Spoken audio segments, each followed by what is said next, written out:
All right, let's put our talk on the road quickly, everyone. Yesterday for Lagos State, especially the politics there, it was a bit of radical change in leadership at the State House of Assembly. Mudashiru Obasa, who had been the speaker for several years until yesterday, eventually found that position coming to an end. Some people say the end was abrupt, others say, well, it was a long time coming. By the way, I ran into a picture of Obasa and former Governor Chibunna just this morning, and I was wondering how time flies, really. At the point Ambode was the governor, just for the record, somebody was there as governor from 2015 to 2019. And for those who are wondering, how did he do just one term? Well, that's not a story for today. But then I'm just trying to establish the fact that Mr.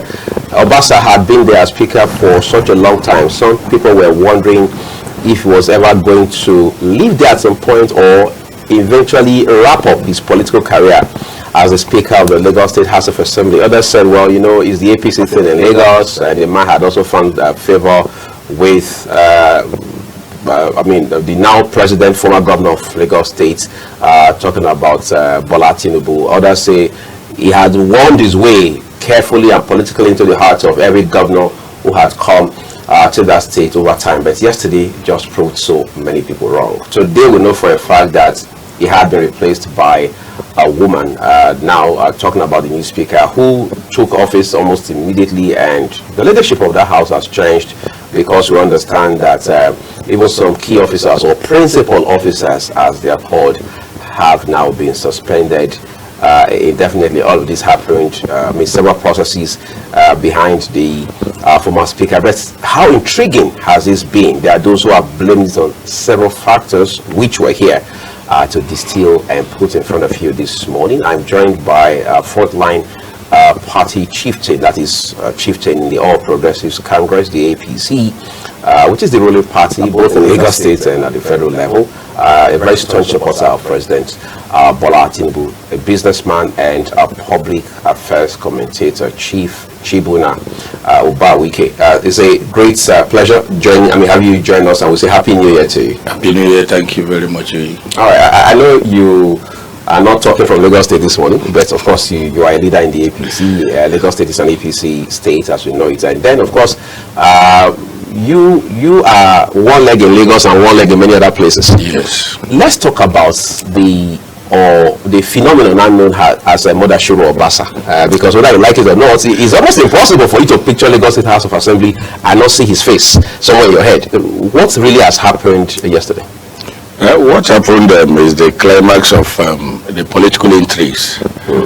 I saw it coming when he began to, oppose the governor, especially when the governor submitted the list of commissioners. Right.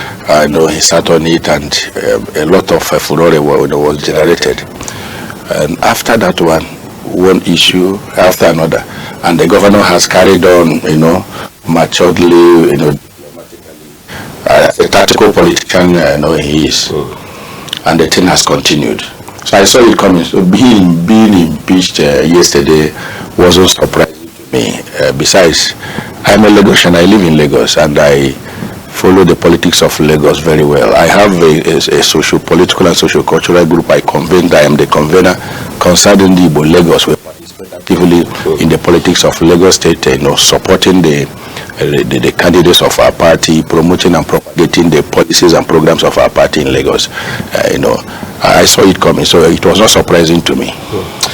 Some people are now saying that, this may come a bit, come off as a bit personal, but then it is what it is now. It's almost impossible, especially in a place like Nigeria and the way we politic, to distinguish the person from the game, as it were. But let's talk about the player now, not the game in particular, right? The player in this sense being Mudashiru Obasa. There are those who say what happened to him yesterday was a little beyond politics as we know it. That it was not just about 2027 politics, whether in Lagos or at the federal level. That it was hubris that happened to him. That he was a man who took personal ego too far. Is there any truth in that? Well, what I will say is that I will answer it this way. Power corrupts, and absolute power corrupts absolutely. the framers and the proponents of the theory of separation of power were not stupid. Montesquieu, when he proponed the theory of separation of power, the legislature, the executive, judiciary, they were working independently, harmoniously, and with governance to progress. And any head of each of those arms that chooses to feel he is independent, absolutely independent of the other, and decides to ride roughshod on the other, what he will experience is what happened. That is what I can deduce from what has transpired. When you are at the helm of affairs, politically speaking, you hold political power. If you are holding it in trust, it is not absolute. Power is transient. When you are there, try as much as you can to carry everybody along, every player, every stakeholder along. Do not arrogate too much power to yourself, and you become the lord of manor over everybody. One day it's like what we keep saying, the banana peel will sweep you away. He has tried. Spending 10 years as the Speaker of Lagos State House of Assembly is not a small thing. It's not a small feat. He has tried, so he'll be impeached now, no problem. At least he has made a record. But when you are holding political power, ensure you dispense that power judiciously. Do not use it to oppress people. You can see what his fellow members of the House of Assembly are saying.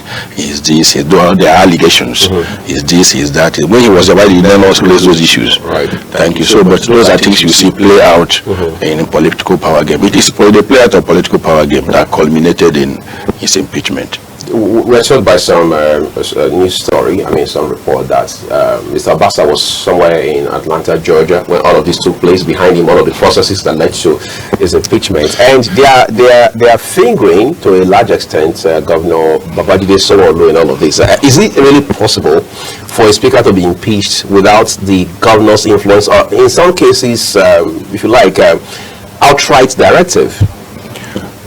Let me answer it this way. I will not say the governor has a hand or he does not have a hand. Because he can't hold brief for him. Thank you very much. So whether he has a hand or does not have a hand is a non-issue. The issue is that his fellow House of Assembly members impeached him, they removed him, and they gave their reasons for removing him. That is just the issue. Whether the governor has a hand or does not have a hand is neither here nor there. That is just the thing. Like I said, if you are holding political power, especially when you are first among equals, carry your fellow members along. Don't run a one-man show, because it will backfire. Even when you feel that they are behind you, something may happen. It is politics. Anything can happen. Nothing is cast in stone in politics. Anything can happen at any time. It's dynamic. Anything can happen at any time. So ensure that you dispense power, judiciously, so that when issues like this come up, you might survive it. Even if you are going, you know that you hold your head high. You've done your best. Let's be clear, Chief. You look at this whole issue, and you said when you hold power like this, common sense demands that you should carry your people along. Let's talk about carrying people along. One of the allegations is that he had been perpetrating fraud. Another one says that just prior to this impeachment of yesterday, he had also withdrawn more than 40 billion, a chunk of which was going to be spent or already spent purchasing backup vehicles for members of the Lagos State House of Assembly. Is there a different way to carry them along, or should have taken them to the US? Well, these are allegations. So I will not say they are true or false. Right. The allegations until proven beyond reasonable doubt. So I will not comment on the allegations. If they were true, at least I believe they would have raised these issues when he was there. And now that he is not there, these issues are coming up. I let the anti-corruption agencies, swing into action to investigate and find out, the veracity or otherwise of these allegations, so that we will now know where to stand and make an informed opinion or decision. Mr. Obasa had been, he's been in the Lagos State House of Assembly for a long time. Of course, like you also mentioned, he has been the speaker for at least a decade uninterrupted, which means he had seen as a speaker, this is third governor that is seen, which again is commendable. But when you look at all of these, for instance, isn't that a way of saying that it's risky, maybe we dare to say it's dangerous to have a man stay in an office as sensitive as that of the speaker for that long? In our own setting, in Nigeria's peculiar situation, it is not risky. Even in the US, you see some members of the legislature for 20 years, 30 years in the legislature. Even as speaker? No, not as speaker. Yes. Members. Yes, you can be there for 4 decades. Thank you. As speaker, maybe if his fellow members found him fit and proper to lead, and maybe that was why they kept electing him as their leader. Maybe, I don't know, I can't question that.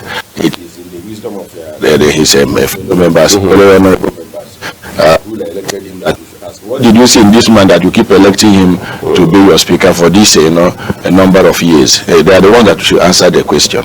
Chief, is it not curious that this is an APC house, as it were, and that you are having this kind of rancor between, as we know, it's given the facts in public, the governor and the embattled former speaker? I mean, one would have thought as an APC kind of thing, it should be seamless between them in such a way that even if they had rancor, for example, it should be such that you don't wash your dirty linen in public.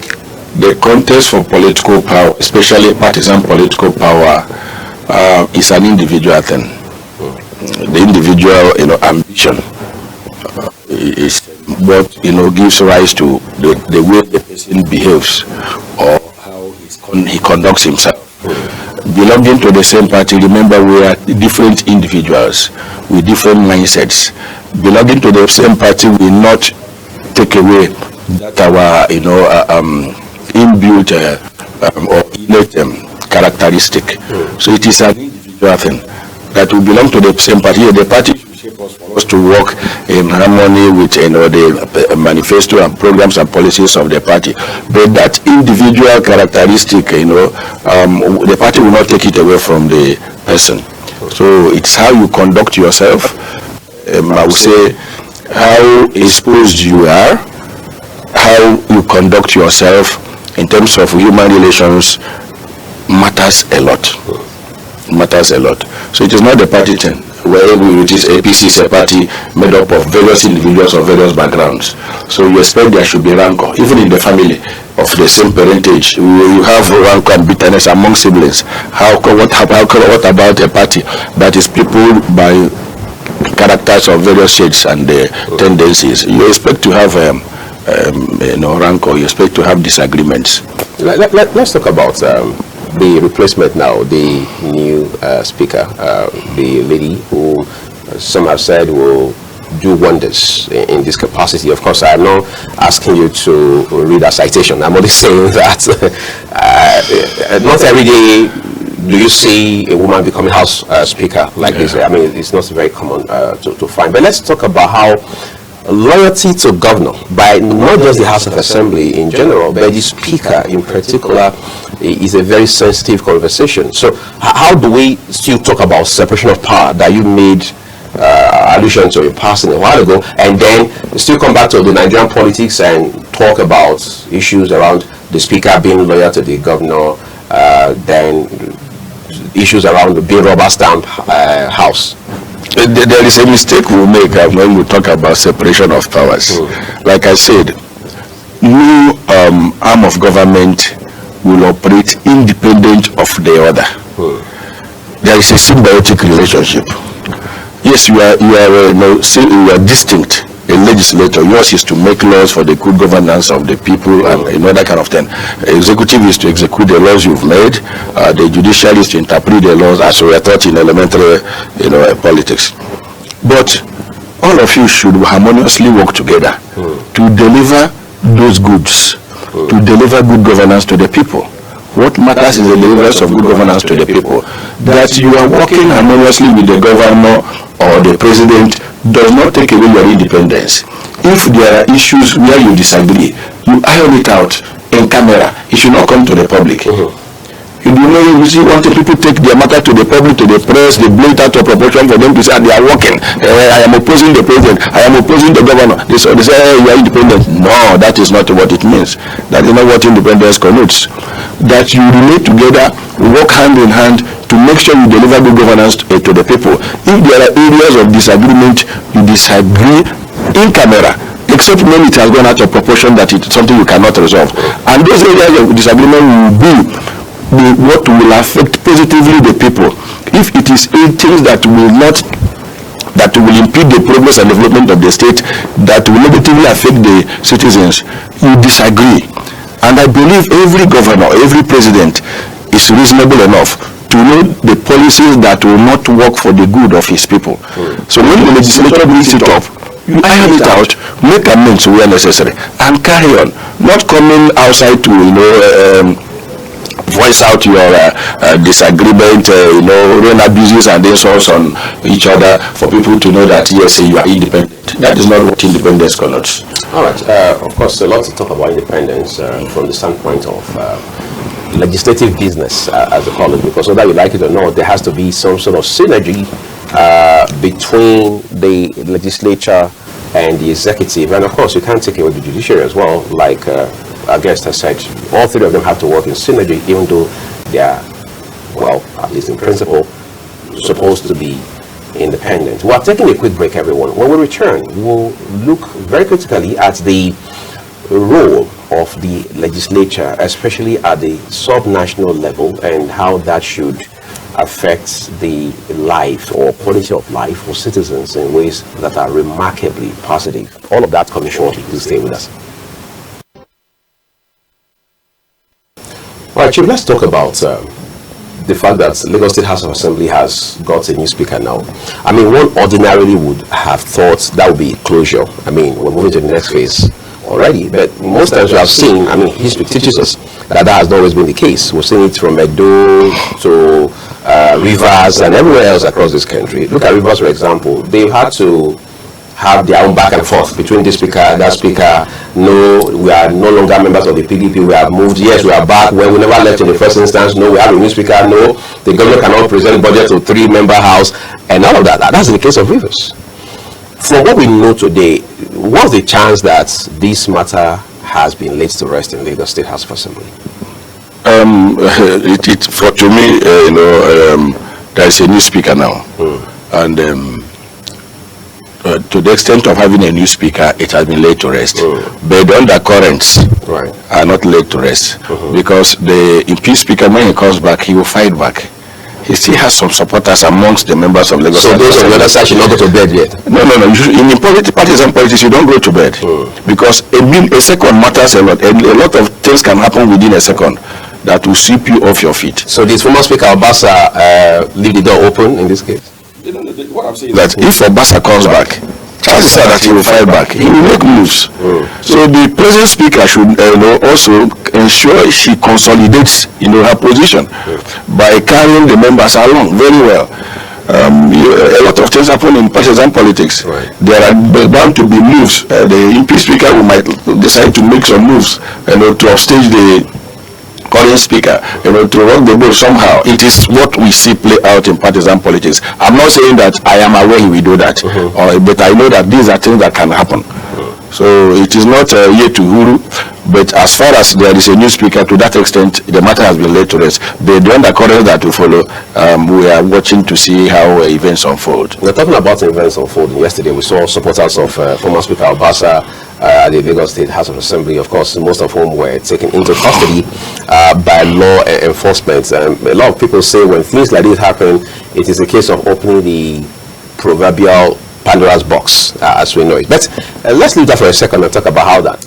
People are now tying this again. I mean, you have analysts everywhere, social media, on the streets. Some of them even come to the studios to talk about these issues. Now, look, yes, maybe Governor Babajide Sanwo-Olu, who wants to have business taken care of at the House of Assembly level, so that former Speaker Obasa doesn't become a clog in the wheel of progress for his government, that sort of thing. But others say there's some sort of correlation between yesterday's event and the ambition of the president's son, Seyi Tinubu, becoming governor of Lagos State, I should say, in 2027. How do you reckon? It does not follow. That is those individuals' opinion. To the best of my knowledge, Seyi is not running is not aspiring to be the governor of Lagos State now. Okay. So to the best of my knowledge, to the best of my knowledge now, Seyi is not aspiring to be the governor of Lagos State now. it will be politically unwise to do that. It is politically inexpedient to do that. His father is the president of the Federal Republic of Nigeria. Even if Sheyi wants to be the governor of Lagos State, I don't think it will be now. It will be politically inexpedient. It will be very, very unwise. It will be politically suicidal, to venture into that now. That is my opinion. All right, let's move beyond Lagos. But however, use Lagos as it stands right now, a case study, to talk about what ideally the relationship between the Speaker of the House of Assembly in the state and the governor should be, whether they are in same party or otherwise. Because, for example, we had a speaker in Edo State one time, blessed memory, Barrister Zakawano, right, who many persons have come to refer to as a firebrand speaker, where you had Oshomole as the governor of the states. They say, well, he puts the former governor on his toe to work with the people and to be more accountable than a mediocre governor or an average governor should be. Prior to that, we had former speaker as well in the same House of Assembly in those states, talking about Barrister Thomas Okoso, who was speaker where you had former governor Lucky Benedio. They also said he was a firebrand speaker who, even though he was a PDP man, like the former governor, Benedio was also a PDP man, didn't look at partisanship. Instead, he focused on what a typical legislator, much so the speaker, should do. But then his people, I mean, the other members of the House, whom you probably will say, he didn't carry along, accused him of high-handedness. This was back in the day. As of today, having seen all of these examples across this country end to end, what should be the ideal relationship between the Speaker of the House of Assembly and the governor? The relationship should be cordial, but not mortgaging the interests of the citizens. The relationship should be very, very cordial, but not mortgaging the interests of the citizens. In as much as the legislature is the soul of democracy, because it is them that puts the proper checks and balances on the executive and the judiciary. Right. Their powers are so enormous. That is why the executive and the judiciary should do all they can to work harmoniously with the legislature. The legislature can rock the boat of democracy if they choose to. If they decide to play rough, they can rock the boat of democracy. So, but they have seen the kind of enormous powers they have, they derive from the Constitution. But for there to be good governance, for good governance to be dispensed to the citizens, either that of the state or at the federal level, there should be point of convergence, harmonious relationship for the good of the state, for the good of the nation. It's interesting, Chief, as we begin to wind down on this conversation, we'll talk about the independence of the legislature across board, whether it's, local council, state or federal. But then we know this is not anything more than theoretical for the most part. Because, how do you explain, for example, that a deputy governor in a state is impeached, those state being most likely the most recent example that comes to mind. And then people say, well, it was the governor that actually used the House of Assembly to impeach the deputy governor, regardless of all of the issues or reasons that the House of Assembly had whipped up, at that point in time. Does that connote independence of the legislature? That is why I said that the interests of the citizens should matter most. In such cases, it is not the interest of the citizens, it is the interest of the governor and the legislators that it came to play, that will stop playing out. If it is that of the state, the citizens, such cases should not arise, except where you've seen proven cases of gross misconduct. That one should be open, and it should be maybe matters of corruption and things like that. But in the case you just cited, it is power play. I want to show you I am the boss. The legislators are with me. I will teach you a lesson. I will remove you. These are things we see happen in many states. When the deputy governors are at the mercy of the governors, the governor can use the legislature to remove the deputy governor if he so wishes. He doesn't want to work with the because of his retire. Thank you very much. It's retire because he has no powers, specifically as assigned to him by the Constitution, except in few cases, So, being the legislatures should, exercise their independence in the interest of the state and in the interest of the nation, not in the interest of the governor or in the interest of the president, if it is selfish. except what the president is doing is in the interest of the nation, or what the governor is doing is in the interest of the state. The legislature should support him, back him up to do that, so that good governance will be dispensed, across board.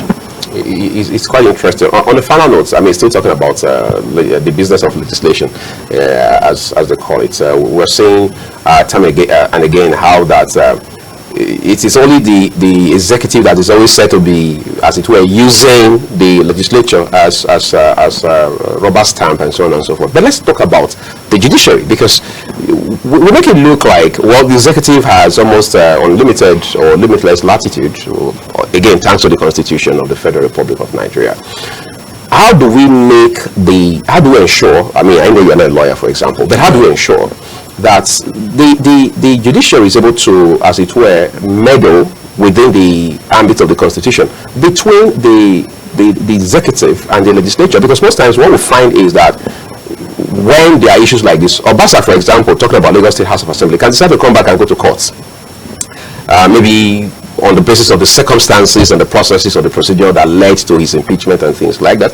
And then at the end of the day, we move away from the executive and legislature and begin to put the judiciary in the spotlight. How can the judiciary also, as it were, raise its head above the water? The judiciary is the moderator of the powers of the legislature and that of the executive. Right. That is the role of the judiciary in interpreting the laws. They moderate the excesses of the executive and that of the legislature. All I can say is that when matters are brought before them, let the matter be dispensed judiciously. So that there will be justice for the litigant, there will be justice for the accused. As the case may be, the defendant. Let there be justice for the plaintiff, let there be justice for the defendant. So that everybody will be happy. When the judgment is given or there are judicial pronouncements, let everybody see that the matter, was, let me use that word, judiciously handled, for everybody to benefit from. All right. Incidentally, we started from Lagos, so let's end it in Lagos. To the best of our knowledge, impeached Speaker Mudashiru Obasa is not back to the country yet. But people say there are factors he needs to consider before he takes whatever action he may intend to. Yes. For example, they say he must realize that President Tinubu is not just the president of Nigeria. Yeah. He is also the leader of the APC. Yes. On the national level. You can't take that away. So whatever action he needs to take means he must take that into cognizance. The second they say is that he needs to realize that whether or not he has ambition to become Lagos State governor, he must realize also, he must understand that there are people who will make that call, even in addition to the president. Yes. The Lagos State governor understands right now, the incumbent governor, Babajide Sanwo-Olu. And that's the number two thing. Number three thing is that he must realize that he needs Lagosians to pull off whatever ambition he has. So what do you advise he should do when he returns now? You have already mentioned as a partisan politician, right? He needs to consider his steps. Yes, you want to fight. You look at what is your support base. Whom are you fighting for? Will I win this fight? Then who am I fighting against? What will be the outcome? Will it favor me or will it destroy me? In partisan politics, especially the one we play here in Nigeria, it is very dynamic and very tricky. So you look very well before you take up a fight. If you know you are a shrewd politician that is very deft in your moves, you watch what you do, because so that the banana peel will not sweep you off. He should be very careful. I will advise him. He should be very careful. It has happened. He's not the first person to be impeached as a speaker, and he has enjoyed God's grace and the political magnanimity of Lagosians to be the speaker for 10 years. So it is a no mean feat. If I were him, I would take it with equanimity and move ahead. But that is what I would do. If he has other ambitions, you pursue it quite quietly. Make your consultations. And if, yes, during the course of your consultation, you are accepted and you are given the nod to go ahead, you move ahead. But if you come back and start fighting without calculating where did this thing start, because like I keep telling you, in matters like this, it started from somewhere. Right. There are people behind the scene that planned and arranged the whole thing, even within among the members of the House of Assembly. So you look at where are they getting their support from. So when you look at those issues, put all of them together, and you discover that it will not favor me going to pursue this cause, you withdraw yourself. and then follow other route to achieve your political ambition, not trying to rock the boat of the state. Because if you do try, well, whatever the person sees, he will take. That is what happens in partisan politics, especially the ones we play here. I've been speaking with Chief Chibunna. Ubawuike is a frontline leader of the All Progressives Congress, a businessman and a public affairs commentator, just dissecting the Lagos Speaker impeachment and all of the developments coming therefrom right now. We understand the impeached Speaker wasn't in the country when this happened less than 24 hours ago, and we keep an eye out here on the ground to see how this pans out upon its return and how that will impact the politics of Lagos State.